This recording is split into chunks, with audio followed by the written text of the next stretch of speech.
A very good morning to all of you. कल हमने magnetism के थोड़े से टॉपिक किए थे। आज हमारे जो लास्ट मैग्नेटिज्म के बिल्कुल एट द एंड जो भी टॉपिक की बिल्कुल डिस्कशन खत्म होने वाला है चैप्टर। बस कुछ टॉपिक्स पेंडिंग है जिसमें से पेपर आपको दिखेगा। आपको कुछ कुछ पॉइंट्स कुछ कुछ लाइक कलर्स, कलर कोडिंग, हर एक वायर का क्या क्या काम है। कल हमने जैसे मोटर की वर्किंग की थी, आज हम जनरेटर की वर्किंग से स्टार्ट करते हैं। तो without wasting any time let's get start.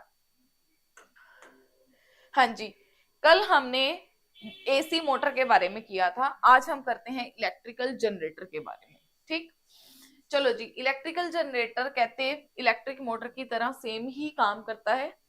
In case of electrical generator फर्क क्या है कि जो रेक्टेंगुलर कॉइल हमने रखी थी उसके अंदर वो हमने टेम्परेरी मैग्नेट के अंदर रखी थी, इसमें हमने कौन सी मैग्नेट का यूज करना है बेटा जी? Permanent magnet. There is the difference कि जब भी हम मोटर के अंदर मैग्नेटिक फील्ड जो रखते थे वो इलेक्ट्रोमैग्नेट होती थी बेटा जी, वो टेम्परेरी मैग्नेट थी।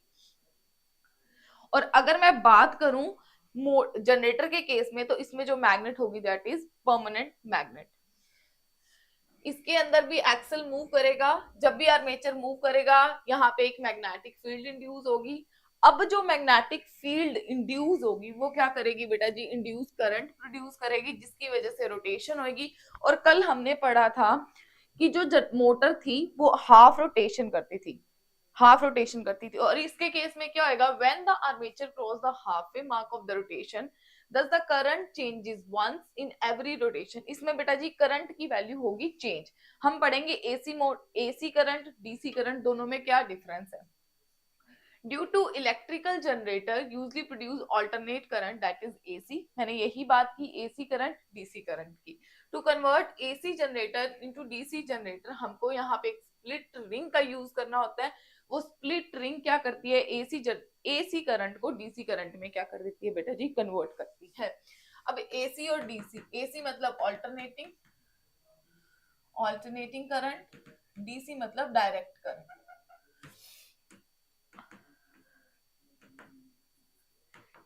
जो हमने कल मोटर की वर्किंग की है, सारी की सारी वर्किंग जनरेटर की बिल्कुल सेम है। बस मोटर के अंदर हमने electromagnet that is temporary magnet का यूज किया था, और यहाँ पे हम परमानेंट मैग्नेट का यूज करेंगे। और इसमें क्या है कि हमें एसी जनरेटर को डीसी जनरेटर में कन्वर्ट करने के लिए किस चीज का यूज करते हैं? हम स्प्लिट रिंग का यूज करेंगे। और यहाँ पे क्या चीज इंड्यूस होगी? करंट एक इंड्यूस्ड होगा। ठीक, उसको हमने मोटर के अंदर जो हमें करंट फील्ड मिली थी वो हमने किसकी हेल्प से निकाली थी? फ्लेमिंग के लेफ्ट हैंड से। इसमें हम फ्लेमिंग का राइट हैंड रूल यूज करेंगे। वो क्या होता है वो अभी हम पढ़ेंगे। देखो जी, मैं बात कर रही हूँ एसी करंट की। एसी मतलब ऑल्टरनेटिंग, जिसकी पोलैरिटी क्या होती है? चेंज होती रहती है। अगर मैं डीसी करंट की बात करूं तो ये ऐसा कुछ होता है, डायरेक्ट करंट फ्लो कर रहा है सीधे के सीधे।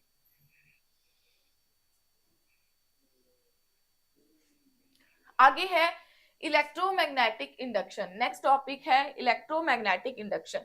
इसको हम दो experiment, first experiment is self induction. Self induction का क्या मतलब होता है? देखो जी, इन दिस एक्सपेरिमेंट जब नॉर्थ पोल बार मैग्नेट थी, ये एक बार मैग्नेट थी, इसकी हमने नॉर्थ पोल को लिया, इस broad close to the coil, coil के पास लेके, कौन सी साइड को बेटा जी? नॉर्थ वाली साइड को किसके पास लेके आए हम? कॉइल के पास लेके। कौन सी? रेक्टेंगुलर कॉइल के पास। और अवे फ्रॉम द कॉइल, या तो कॉइल के पास लेके जाओ या फिर आप उसको कॉइल से दूर ले जाओ।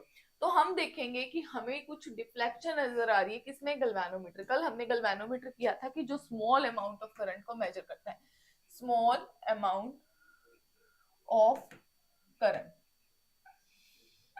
लाइक 0.01 एम्पियर का करंट जो मेजर करता है on either side of null point. Null point के बहुत स्मॉल करंट डिफ्लेक्शन आपको नजर आएगी। पहले राइट की तरफ जाएगा, फिर राइट लेफ्ट की तरफ जाएगा। देखो, जैसे आप इसको पास लेके जाओगे या फिर दूर लेके जाओगे कॉइल से, तो आप देखोगे यहाँ पे एक गैल्वेनोमीटर पड़ा था। इसकी जो रिफ्लेक्शन होगी नल पॉइंट मतलब 0 पॉइंट से पहले तो राइट की तरफ आएगी, फिर इसकी पॉइंट क्या आएगा बेटा जी, लेफ्ट की तरफ आपको इसकी डिफ्लेक्शन नजर आएगी। अगर हम मैग्नेट को स्टेशनरी रखेंगे and coil is made to move towards और away from the north pole, अब मैंने कॉइल को, पहले तो मैंने मैग्नेट को मूव करवाया, अब मैं मैग्नेट को फिक्स कर रही हूँ, कॉइल को मूव करवा रही हूँ। जब मैं कॉइल को मूव करूंगी तब भी मेरे को क्या आएगी बेटा जी, डिफ्लेक्शन नजर आएगी। अब चाहे आप मैग्नेट को मूव करो चाहे आप कॉइल को मूव करो, both the bar magnet and coil, पहले देखो फर्स्ट केस में क्या हुआ, मैंने क्या किया, कॉइल फिक्स रखी, जो नॉर्थ पोल था वो या तो उसको पास लेके आ रही थी या तो मैं उसको दूर लेके आ रही थी, ऐसा ही था। जब भी मैं पास लेके आ रही थी दूर लेके आ रही थी, डिफ्लेक्शन हो रही थी। सेकंड केस में मैंने क्या किया, मैग्नेट को फिक्स कर दिया, कॉइल को मूव करवाया, चाहे तो मैं कॉइल को पास लेके आ रही हूँ चाहे मैं कॉइल को दूर लेके जा रही हूँ, फिर भी डिफ्लेक्शन आ रही है। अब क्या करेंगे, हम दोनों के दोनों बार मैग्नेट और कॉइल दोनों को ही क्या कर देंगे, स्टेशनरी मतलब फिक्स्ड है, केप्ट स्टेशनरी मतलब डू नॉट मूव, इनको मूव नहीं करवाया। तो आप देखोगे कि कोई भी गैल्वेनोमीटर के अंदर डिफ्लेक्शन नहीं है। This experiment can also done with the south pole, जरूरी नहीं है अपने नॉर्थ पोल की हेल्प से लेना है, आप साउथ पोल की हेल्प से कर सकते हो, तब भी हमको डिफ्लेक्शन आएगी, but it will be in opposite direction to the previous. पहले हमने करा था राइट फिर लेफ्ट, बट जब हम साउथ पोल की तरफ करेंगे तो पहले लेफ्ट देन राइट। कहते कुछ नहीं फर्क आएगा, नॉर्थ और साउथ पोल से कुछ ज्यादा फर्क नहीं आएगा, बस उनकी डायरेक्शन क्या हो जाएगी बेटा जी, ऑपोजिट, और यही पे पर में एमसीक्यू आपको घुमा देगा। ध्यान से दोबारा से सुन लो, सेल्फ इंडक्शन का क्या एक्सपेरिमेंट था। आपने एक बार मैग्नेट का नॉर्थ पोल लिया, कॉइल पड़ी हुई थी, मैग्नेट को पास लेके आए, जब भी नॉर्थ पोल को पास लेके आए या नॉर्थ पोल को उसके दूर लेके गए तो आपने क्या देखा, उसकी डिफ्लेक्शन देखी, पहले किसकी तरफ हुई थी, राइट की तरफ, फिर उसकी डिफ्लेक्शन क्या हो गई, लेफ्ट की तरफ, ठीक, खत्म काम। अब मैंने क्या किया, मैग्नेट को फिक्स रखा, कॉइल को लेके गई नॉर्थ, फिर भी मेरे को डिफ्लेक्शन नजर आई, पहले राइट की तरफ फिर लेफ्ट की तरफ। अब जब मैंने दोनों चीजों को ही मूव नहीं करवाया, दोनों के दोनों ही स्टेशनरी पॉइंट पे थे, रुके हुए थे, तो मेरे को कोई भी डिफ्लेक्शन नजर नहीं आई, ठीक। अब अगर मैं कहूं कि मैं नॉर्थ पोल की जगह साउथ पोल का यूज करना चाहती हूँ, तो yes it is possible to use the south pole, but आपको क्या होगी बेटा जी, डिफ्लेक्शन क्या आएगी, ऑपोजिट डायरेक्शन में नजर आएगी। ऐसा कुछ नहीं है कि एक्सपेरिमेंट नहीं होगा। तो मैंने इस चीज से, ये जो एक्सपेरिमेंट किया, इससे मैंने क्या कंक्लूड किया, इससे मैंने ये कंक्लूड किया कि मोशन जो है मैग्नेट का कॉइल के विद रिस्पेक्ट टू, और वाइसा वर्सा, चाहे आप कॉइल का मैग्नेट के विद रिस्पेक्ट टू देख लो चाहे मैग्नेट का कॉइल के विद रिस्पेक्ट टू देख लो, आपको हमेशा मैग्नेटिक फील्ड क्या आएगी, नजर आएगी, चेंज होती हुई। ये चेंज मैग्नेटिक फील्ड लाइंस में आएगा, जिसकी वजह से वहां पे कुछ ना कुछ पोटेंशियल डिफरेंस इंड्यूस होगा which set up an induce current, जिसकी वजह से आपको एक करंट इंड्यूस होता हुआ नजर आएगा, ठीक। कहते हैं आप गैल्वेनोमीटर की डायरेक्शन को मेजर कर सकते हो। Hence we conclude that potential difference is induced in the secondary coil, coil 2. Whenever there is change in the current, primary coil by on or off, there is, this is because whenever there is change in current in the primary coil. देखो जी, एक था self induction, एक होता है mutual induction. Mutual induction, mutual induction में आपने two coils का use करना है। कहते एक को यूज करोगे तो दूसरी वाली आपको चेंज होती हुई नजर आएगी। सेकेंडरी कॉइल का मतलब है बेटा जी एक होती है primary coil, the other one is secondary coil. Mutual induction में दोनों की दोनों कॉइल काम करती है, ठीक।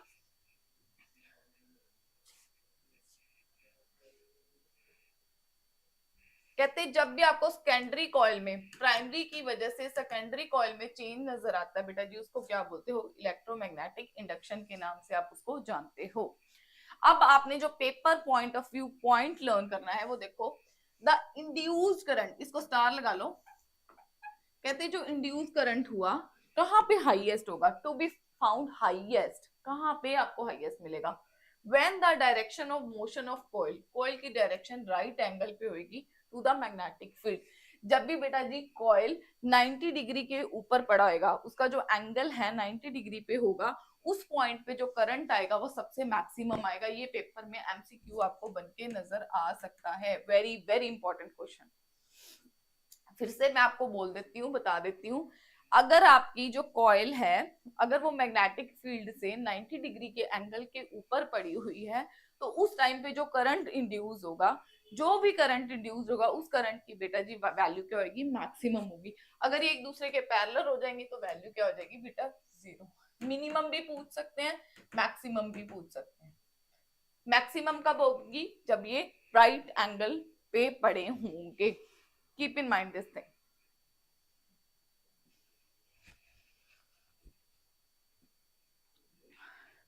अब हमने जैसे जनरेटर के बारे में पढ़ा था, तो मैंने आपको बोला था कि यहाँ पे करंट इंड्यूस हो रहा है। अब जो करंट इंड्यूस हो रहा है उसकी डायरेक्शन आपने किसकी रूल की हेल्प से निकालनी है, फ्लेमिंग के राइट हैंड रूल की हेल्प से। फ्लेमिंग का राइट हैंड रूल क्या कहता है,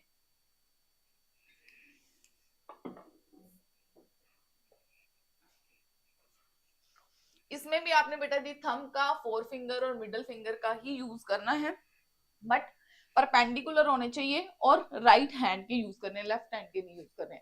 इस तरीके से करो कि तीनों के तीनों एक दूसरे के परपेंडिकुलर हैं, बिल्कुल जी परपेंडिकुलर हैं। जो कहते जो फोर फिंगर है वो मैग्नेटिक फील्ड को दिखाता है, जो थंब है वो मोशन को दिखाता है, and the middle finger show the current of induce current. यही हमने कल भी किया था। फिर से लिख देती हूँ बेटा जी for your convenience, four finger, F for four finger, ये किसकी दिखाती थी, मैग्नेटिक फील्ड की डायरेक्शन। ये किसको दिखाता है, मैग्नेटिक फील्ड की डायरेक्शन को दिखाता है। जो थंब है, थंब में एम को कैपिटल करने का मतलब है ये मोशन दिखाता है, किसका, मोशन, मोशन। ठीक। अब सेंट्रल फिंगर थी या middle finger, central finger, C for central. इसमें बेटा जी कल कल सिंपल करंट आया था, आज हमने इंड्यूस करंट, जो करंट हमने इन दोनों की हेल्प से पैदा किया है, उस करंट की डायरेक्शन को हम हमारी सेंट्रल फिंगर की हेल्प से पता कर सकते हैं। तीनों के तीनों लो, for example this is your thumb, thumb M किसकी, motion of current, conductor. For example this is your four finger, ये जेड डायरेक्शन है, ये वाई डायरेक्शन है। फोर फिंगर में एफ, ये बेटा जी किसको दिखाएगा, फील्ड, कौन सी, मैग्नेटिक फील्ड को। ये कौन सी डायरेक्शन होगी, एक्स डायरेक्शन है। ये आपकी सेंट्रल फिंगर है, सेंट्रल फिंगर आपको क्या दिखाएगी बेटा जी, इंड्यूस्ड करंट की डायरेक्शन को दिखाएगी। आपको डायरेक्शन बस उल्टी पुल्टी भी आ सकती है, बस ध्यान रखना कि ये तीनों क्या होनी चाहिए, म्यूचुअली परपेंडिकुलर होनी चाहिए, और राइट हैंड का यूज करना है, mutually perpendicular to each other.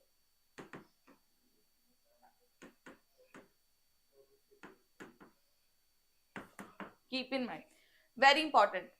कल हमने फ्लेमिंग का लेफ्ट हैंड यूज किया था, आज हम फ्लेमिंग का राइट हैंड यूज कर रहे हैं रूल। ये जनरेटर के अंदर जो इंड्यूस किया है करंट, उसको फाइंड आउट, उसकी डायरेक्शन को फाइंड आउट करने में ये हेल्पफुल है। हाँ जी, हाँ जी। अब है, हमने पढ़ा कि एसी मोटर, डीसी मोटर, है ना, पढ़ते रहते हैं। चलो जी, अब कहते हैं कि जो एसी करंट है, डीसी करंट है, दोनों में क्या डिफरेंस है, एसी करंट क्यों फायदेमंद है डीसी के comparative. Very very important question. कहते हैं जो इलेक्ट्रिकल पावर होती है, जो इलेक्ट्रिसिटी आती है, वो ट्रांसमिट होती है लॉन्गर डिस्टेंस से, काफी ही डिस्टेंस पे आती होती है, without much loss of energy. Very very important. कहते हैं लॉन्गर डिस्टेंस से आती है, जो करंट पैदा होता है, जो हम इलेक्ट्रिक पावर को जनरेट करते हैं ना, वो बहुत लॉन्ग डिस्टेंस से ट्रेवल होके आता है, but without any loss of energy. Energy का लॉस वहां पे नहीं होता है, बहुत कम लॉस होता है।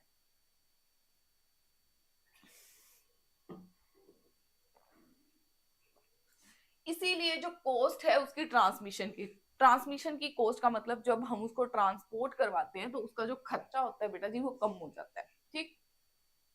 इंडिया के अंदर जो एसी करंट आता है 50 हर्ट्ज का, इट मींस, पहले एसी करंट और डीसी करंट पढ़ तो ले, होते क्या, फिर ही हमको समझ आएगा। चलो जी, एक जगह लिखते हैं ऑल्टरनेटिंग करंट, एक जगह लिखते हैं बेटा जी डायरेक्ट करंट। मैंने आपको वैसे एक ग्राफिकल रिप्रेजेंटेशन दी थी, ये है बेटा जी ऑल्टरनेटिंग, जिसकी पोलैरिटी क्या हो रही है, चेंज हो जा रही है बारी बारी, एक बार पॉजिटिव है फिर नेगेटिव है।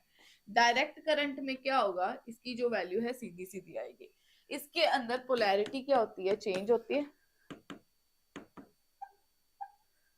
डीसी करंट में पोलैरिटी सेम रहती है।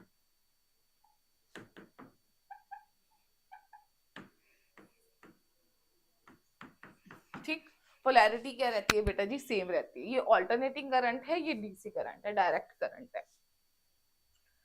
अब देखो इन्होंने क्या बोला था,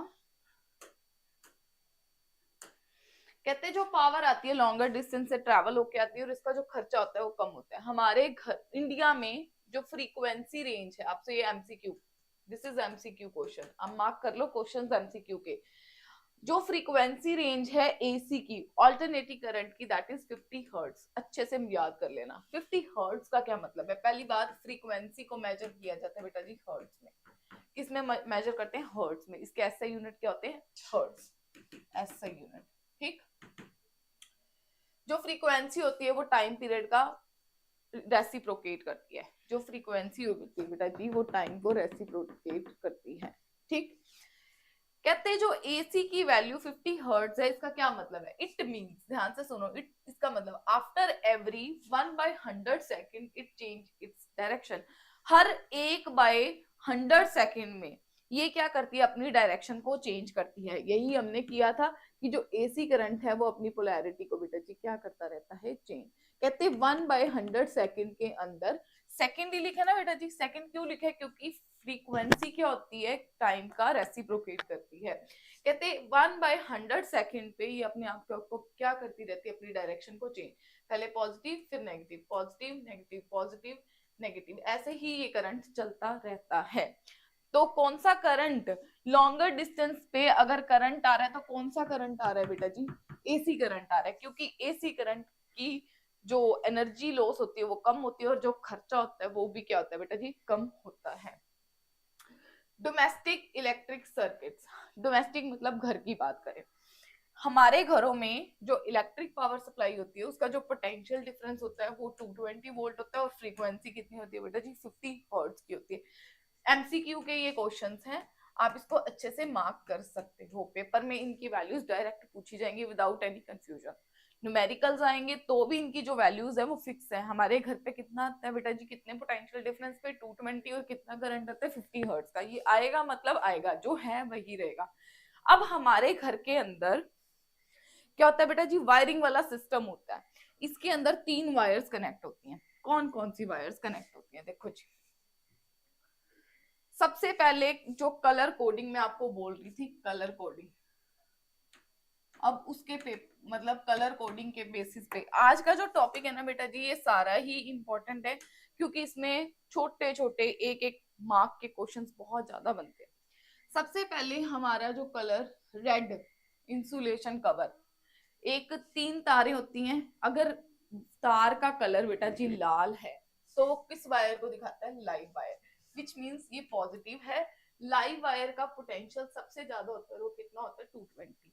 घर पे 220 का पोटेंशियल डिफरेंस आता है और लाइव वायर ही कितना पोटेंशियल डिफरेंस कैरी करती है बेटा जी, 220 वोल्ट का पोटेंशियल डिफरेंस। अगर कोई भी वायर ब्लैक कवर से है, दैट मीन्स उस वायर का नाम क्या होगा, न्यूट्रल वायर, उसको क्या बोलोगे, न्यूट्रल वायर। ये होती है बेटा जी negative, and for neutral and for negative wire. ये जीरो पोटेंशियल, न्यूट्रल मतलब ना तो उसको कोई रिस्पॉन्ड, नथिंग टू रिस्पॉन्ड, तो उसका जो पोटेंशियल डिफरेंस होता है जीरो। ये जैसे कलर ही हम ले लेते हैं, ये रेड वायर थी, ठीक है, ये रेड थी, उसके बाद हमने ब्लैक लेनी है, हम ले लेते हैं ब्लैक वायर। फिर हम पढ़ते हैं ग्रीन वायर के बारे में, चलो जी कर लेते हैं।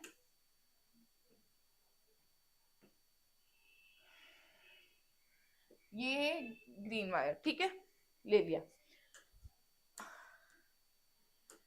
कहते ये है बेटा जी लाइव वायर, ये है न्यूट्रल वायर, ये है green wire that is earth wire. ठीक, कहते इसके ऊपर, लाइव वायर के ऊपर पोटेंशियल डिफरेंस होता है 220 वोल्ट का, न्यूट्रल वायर के ऊपर कोई नहीं होता। अगर हम इन दोनों में पोटेंशियल डिफरेंस निकाले, पोटेंशियल डिफरेंस हमने पढ़ा था लास्ट चैप्टर में। पोटेंशियल डिफरेंस क्या होता है कि जब भी हम एक चार्ज को एक पॉइंट से दूसरी जगह मूव करवाते हैं, जितना हम उसके ऊपर काम करते हैं, that is called potential difference. तो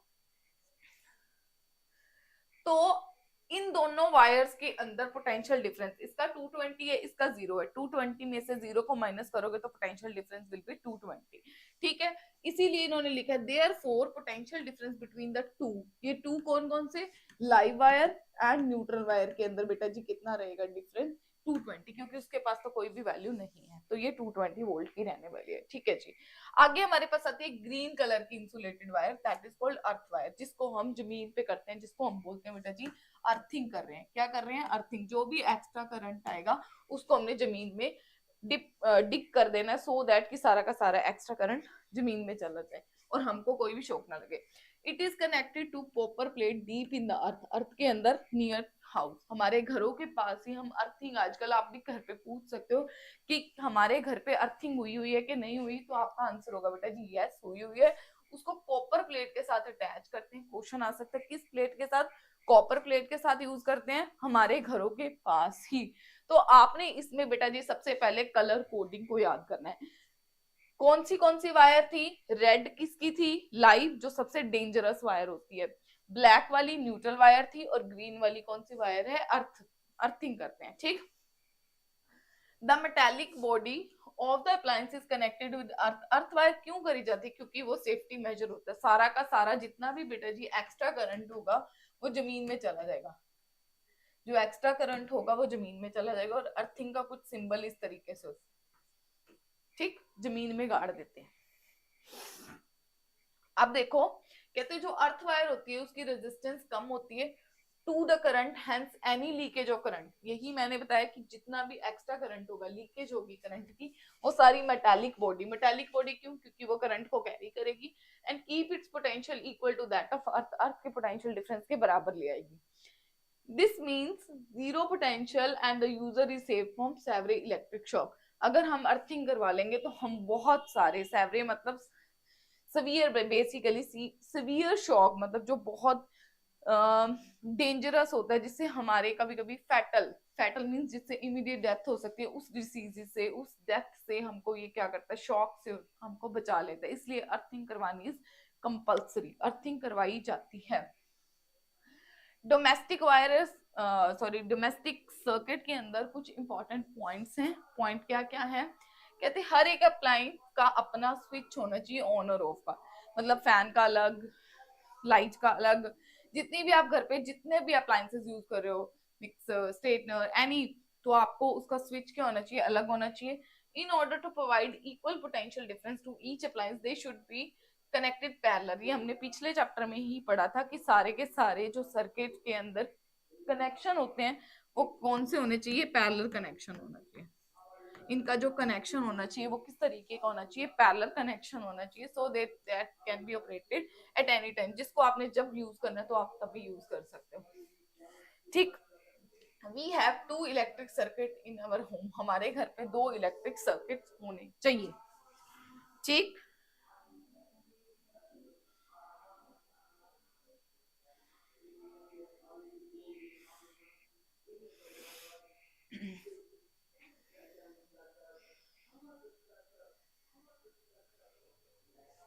ओके, हाँ जी। नेक्स्ट हमारा जो टॉपिक है दैट इज शॉर्ट सर्किटिंग।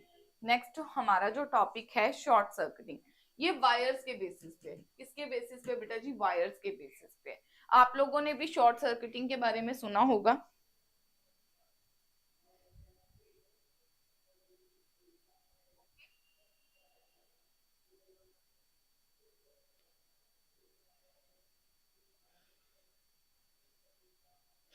तो शॉर्ट सर्किटिंग होता क्या है, देखो जी, हम बोलते हैं ना शॉर्ट सर्किटिंग से फायर होगी, आग लग गई, वो क्या है, क्या काम है बेस।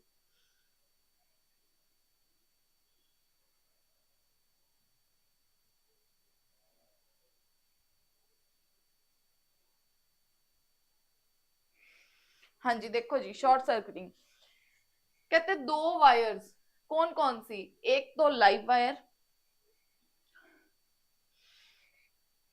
चलो जी, due to fall in the appliance, किसी भी अप्लायंस में दिक्कत होना, और damage in the insulation of two wires, क्योंकि देखो जी अर्थ वायर तो है जमीन में गड़ी, उसका कोई रोल नहीं है, तो दो वायर कौन कौन सी होगी, एक लाइव वायर और न्यूट्रल वायर। जब लाइव वायर और न्यूट्रल वायर आपस में टच कर जाती हैं, the circuit will offer zero और नेग्लिजिबल रेजिस्टेंस। तो जब भी ये दोनों आपस में कनेक्ट हो जाएंगी या कभी अप्लायंस के अंदर फॉल्ट आ जाएगा, तो उस केस में क्या होएगा, जो सर्किट हमने लगाया था वो जीरो रेजिस्टेंस, रेजिस्टेंस का काम होता था करंट को रोकने का, तो उस केस में वो जीरो या उसके ऊपर रेजिस्टेंस का कोई रोल नहीं होगा, वो सारे के सारे करंट को क्या कर देगा, अलाउ कर देगा। लो रेजिस्टेंस होने की वजह से करंट ज्यादा फ्लो करेगा, ऑब्वियस सी बात है। अब जब जाउल का हीटिंग इफेक्ट पड़े, अगर उस केस में बहुत ज्यादा करंट फ्लो कर रहा है, तो यहाँ पे हीट प्रोड्यूस होएगी, हीट प्रोड्यूस होने की वजह से स्पार्क आएगा, जिसकी वजह से डिवाइस खराब होएगी और वायरिंग का पूरा सिस्टम क्या हो जाएगा, खराब हो जाएगा। इसके बेसिस पे आपको एमसीक्यू आएगा कि शॉर्ट सर्किटिंग में कौन कौन से वायर्स का यूज होता है, तो आपको ध्यान में होना चाहिए लाइव वायर और न्यूट्रल वायर।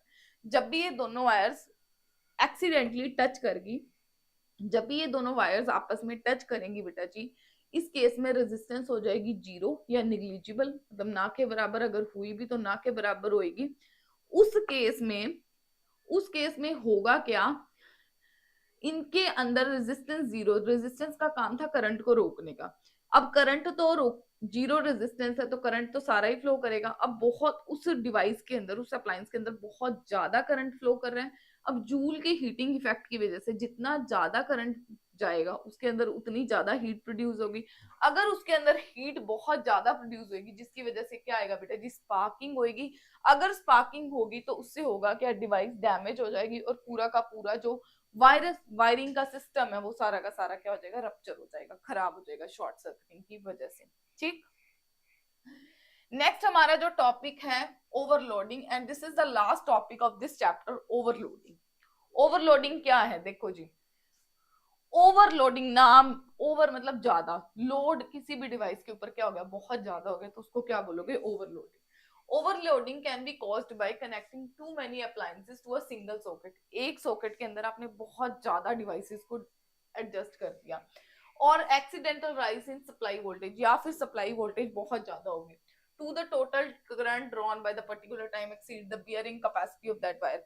मतलब एक वायर थी, वो मान लो 20 एम्पियर का करंट अलाउ करती थी, एक वायर थी उसकी कैपेसिटी थी 20 एम्पियर, बट बहुत ज्यादा करंट आने की वजह से इसके ऊपर 20 की बजाय 50 एम्पियर का करंट, तो ऑब्वियसली उसकी टाइम एक्सीड हो गई, बियरिंग कैपेसिटी से उसकी वैल्यू क्या हो गई, बढ़ गई। इस केस में वो चीज क्या होगी, हीटेड अप, बहुत गर्म हो जाएगी। This is known as overloading, एक के ऊपर बहुत ज्यादा काम डाल दिया, ओवरलोड करवा दिया। फ्यूज, तो हम क्या यूज करते हैं उसकी जगह, बेटा जी फ्यूज का यूज करते हैं। फ्यूज एक सेफ्टी डिवाइस है, ये हमको ओवरलोडिंग प्लस शॉर्ट सर्किटिंग से क्या करता है, बचाने का काम करता है। तो फ्यूज होता क्या है, चलो let's read about fuse. Fuse क्या होते हैं, सेफ्टी डिवाइसेस होती हैं, सेफ्टी डिवाइसेस हैं। इनका जो मेल्टिंग पॉइंट होता है कम होता है, इनका जो मेल्टिंग पॉइंट होता है कम होता है, ये बिल्कुल स्टार्टिंग पे ही लगे होते हैं। इनका काम क्या होता है, इनका मेल्टिंग पॉइंट बेटा जी बहुत कम है, बहुत कम है, तो ये क्या करते हैं, बहुत ज्यादा करंट आ गया, मान लो एक्सेस करंट आ गया, एक्सेस करंट आ गया, उस केस में रेजिस्टेंस क्या होगी, जीरो होगी, रेजिस्टेंस बहुत कम हो गई, क्योंकि ये दोनों रेसिप्रोकेट करते थे। करंट ज्यादा हो गया, रेजिस्टेंस इस केस में होगी जीरो। अब बहुत करंट फ्लो कर रहा है, तो इस डिवाइस ने क्या किया, मेल्ट होगी, मतलब टूटेगी।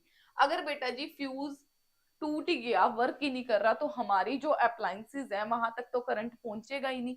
अगर वहां तक करंट ही नहीं पहुंचेगा तो ये किसकी तरह एक्ट कर रहा है, सेफ्टी डिवाइस की तरह कर रहा है। इसलिए घरों में सेफ्टी डिवाइसेस फ्यूज लगे होते हैं। आपने भी देखा होगा कभी ना, बहुत करंट आ रहा होता है ना, बहुत एक्सेस में करंट आता है, तो वो व्हाइट कलर के फ्यूजेस आते थे, हम उसकी तार ही बदल देते थे, पतली सी तार को ना वायर कर देते, मतलब उसकी वायरिंग करते थे। तो वो क्या होती थी, वो इसी प्रिंसिपल को फॉलो करती थी कि उसका मेल्टिंग पॉइंट बहुत कम है, ज्यादा करंट आएगा तो वो मेल्ट हो जाएगी।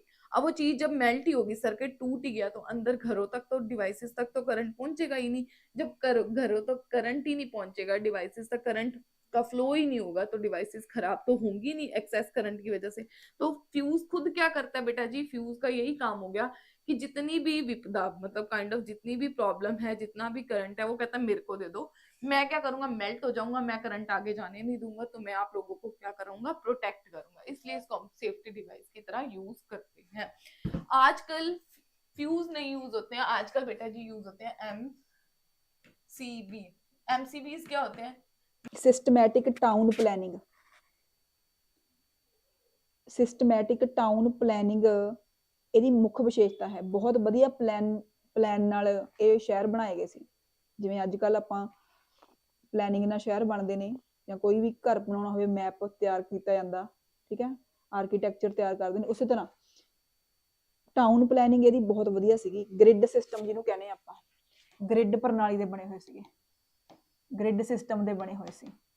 ਮਤਲਬ ਆ ਗਲੀਆਂ ਹੋ ਗਈਆਂ, ਇੱਕ ਗਲੀ ਹੋ ਗਈ ਆਹ ਵਾਲੀ, ਇੱਕ ਇੱਧਰ ਨੂੰ ਜਾਂਦੀ ਆ, ਇੱਧਰ ਨੂੰ ਜਾਂਦੀ ਆ, ਆਹ ਹੋ ਗਈ ਏਦਾਂ, ਤੇ ਆਹ ਨਾਲ ਨਾਲ ਘਰ ਬਣੇ ਹੋਏ ਨੇ ਏਦਾਂ, ਠੀਕ ਆ, ਸੜਕ ਤੇ ਰੋਡ ਤੇ ਪ੍ਰੋਪਰ ਐ ਗ੍ਰਿਡ ਬਣਿਆ ਹੋਇਆ ਸੀਗਾ।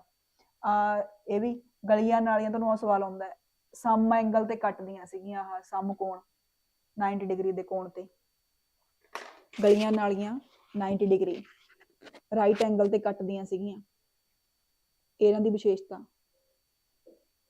ਪੱਕੀਆਂ ਇੱਟਾਂ ਦੇ ਮੋਸਟਲੀ ਮਕਾਨ ਮਿਲੇ ਨੇ, ਪੱਕੀਆਂ ਹੋਈਆਂ ਇੱਟਾਂ ਦੇ, ਕੱਚੀਆਂ ਦੇ ਵੀ ਸੀਗੇ, ਪਰ ਮੋਸਟਲੀ, ਤਾਂ ਹੀ ਆਪਾਂ ਇਹਨੂੰ ਸ਼ਹਿਰਾਂ ਦਾ ਨਾਮ ਦਿੱਤਾ। ਕਹਿੰਦੇ ਡਰੇਨੇਜ ਸਿਸਟਮ, ਪਾਣੀ ਦਾ ਪ੍ਰਬੰਧ, ਗਲੀਆਂ ਨਾਲੀਆਂ ਦਾ ਪ੍ਰਬੰਧ ਬਹੁਤ ਵਧੀਆ ਸੀਗਾ। ਧੌਲਾਵੇ ਦਾ ਤਾਂ ਬੈਸਟ ਹੀ ਸੀ, ਇੱਕ ਦੋ ਨੂੰ ਛੱਡ ਕੇ। ਅੰਡਰਗਰਾਉਂਡ ਸਿਸਟਮ ਸੀਗਾ।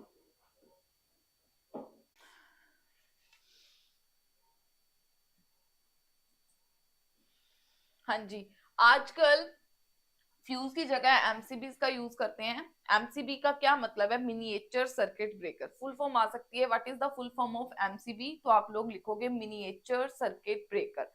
ये क्या करते हैं, जैसे हमारे घर पे वो लाइक मोटर के वो नहीं होती स्विचेस, उसके जैसे ही एक्ट करता है। और हर एक अप्लायंस का आजकल खुद का एमसीबी होता है, ये खुद बेटा जी गिर जाते हैं। ये जब भी एक्सेस करंट फ्लो करता है ना, रेजिस्टेंस जीरो हो जाती है, करंट ज्यादा फ्लो करता है, तो ये क्या हो जाता है, डाउन हो जाता है। फिर हमको इसको क्या करना पड़ता है, बारी बारी अप करना पड़ता है। जस्ट इतना सा काम होता है, पर ये क्या करते हैं, हर एक अप्लायंस के लिए पर्टिकुलर स्पेसिफिक होते हैं, और हमारी डिवाइसेस को क्या करते हैं बेटा जी, प्रोटेक्ट करने का यही काम करते हैं। तो फ्यूज की जगह आजकल हम यूज करते हैं एमसीबी। क्या यूज करते हैं? एमसीबी का यूज करते हैं। तो अगर मैं इस चैप्टर की आपको थोड़ी सी समरी बताती हूँ, लाइक जो भी हमने पढ़ा है उसको जस्ट थोड़ा सा एक बार रिवाइज कर लेते हैं। कहते हैं जो कंपास होती है, a compass needle is a small magnet, its one end which points toward north pole, दूसरे वाले को साउथ पोल। यही हमने सब पढ़ा था। Magnet field exist in the region, जहां पे आपको मैग्नेट मतलब आपने जहां पे मैग्नेट को प्लेस किया उसके अराउंड जो आपको रीजन नजर आएगा, that is called magnetic field या मैग्नेटिक रीजन या मैग्नेटिक एरिया। उसके अंदर कुछ लाइंस नजर आती हैं, these are not actual lines, these are hypothetical lines. ये हमने उस दिन भी पढ़ा था। ये लाइंस हमको मैग्नेटिक फील्ड, और ये जो लाइंस थी ये लिखा हुआ है हाइपोथेटिकल है, ये हमेशा नॉर्थ से शुरू होके साउथ में। अगर मैं आउटसाइड बात करूं, अगर मैं इनसाइड की बात करूं, तो ये उल्टी चलती, इसलिए क्या बनाते हैं, कंसेंट्रिक सर्कल्स बनाते हैं। दो मैग्नेटिक फील्ड लाइंस कभी भी आपस में ज्वाइन नहीं करेंगी। अगर दो ज्वाइन करेंगी तो वो क्या होंगी, दो डायरेक्शन बताएंगी। अगर दो डायरेक्शन बताएंगी, दैट मीन्स अभी हमने पढ़ा था कि उनकी तो पर्टिकुलर डायरेक्शन है north to south, which is not possible. उसके अलावा जहां पे आपको मैग्नेटिक फील्ड लाइंस बहुत ज्यादा जुड़ी जुड़ी नजर आएंगी, वहां पे आपको मैग्नेटिक फील्ड स्ट्रेंथ सबसे ज्यादा, अदरवाइज दूसरी जगह पे बहुत कम आएगी। उसके अलावा कंडक्टर की शेप के ऊपर डिपेंड करता है। सोलेनोइड के बारे में हमने पढ़ा था। इलेक्ट्रोमैग्नेट एक सॉफ्ट आयरन कोर का मटेरियल यूज करते हैं, क्योंकि वो इजीली मैग्नेटाइज होता है, इजीली डीमैग्नेटाइज हो जाता है, क्योंकि हमको इसको टेम्परेरी मैग्नेट ही बनाना था। जब हम करंट पास करें तो हम मैग्नेट की तरह एक्ट करें, और जिस पॉइंट पे हम करंट का फ्लो रोक देंगे वो मैग्नेट की तरह बिहेव करना बंद कर देगी। उसके अलावा हमने मोटर की वर्किंग पढ़ी थी, जनरेटर की वर्किंग पढ़ी थी। मोटर के अंदर हमने फ्लेमिंग का लेफ्ट हैंड यूज किया था। जनरेटर के अंदर जो करंट इंड्यूस हुआ था उसकी डायरेक्शन के लिए हमने फ्लेमिंग का राइट हैंड यूज रूल किया था। उसके अलावा हमने घरों में पढ़ा था कि हमारे घरों में 50 हर्ट्ज का करंट आता है विद 220 वोल्ट, और एसी करंट ही फ्लो करता है लॉन्गर डिस्टेंस पे, क्योंकि उसकी जो कॉस्ट होती है एक तो वो कम है, और उसमें एनर्जी जो खर्चा होता है वो भी कम होता है। उसके अलावा जो रेड इंसुलेशन से थी वो लाइव वायर थी, ब्लैक इंसुलेशन से न्यूट्रल वायर, और दोनों के बीच में पोटेंशियल डिफरेंस 220। और थर्ड वायर को अर्थ कर देते हैं। अर्थिंग करने का मेन रीजन यही था कि जो भी एक्सेस में करंट है वो सारा का सारा लीक होके अर्थ में चला जाए और हमको कोई शॉक ना लगे। और इसका जो कलर था वो ग्रीन इन कलर था। उसके अलावा हमने इस चैप्टर में फ्यूज के बारे में रीड किया था। फ्यूज क्या करता था, शॉर्ट सर्किटिंग या फिर ओवरलोडिंग से हमारी जो घर के अप्लायंसेस थे उसको प्रोटेक्ट करने का क्या करता था बेटा जी, काम करता था। That's it for today. मतलब आज पूरा मैग्नेटिज्म वाला जो चैप्टर था वो खत्म हो गया। कल हम एमसीक्यूज के साथ मिलेंगे मैग्नेटिज्म के। तब तक ये वाले चैप्टर को अच्छे से रिवाइज कर लीजिए। कोई भी डाउट हो तो आप लोग पूछ सकते हो। और आप अगर मेरे साथ ऐसे ही जुड़ना चाहते हो तो हमारी जो अकेडमी है वो नए नए बैचेस शुरू कर रही है, और एक तो आप as soon as possible batches को ज्वाइन करो ताकि आप पीएसटेट का एग्जाम क्लियर कर सको as soon as possible. Thank you, have a good day.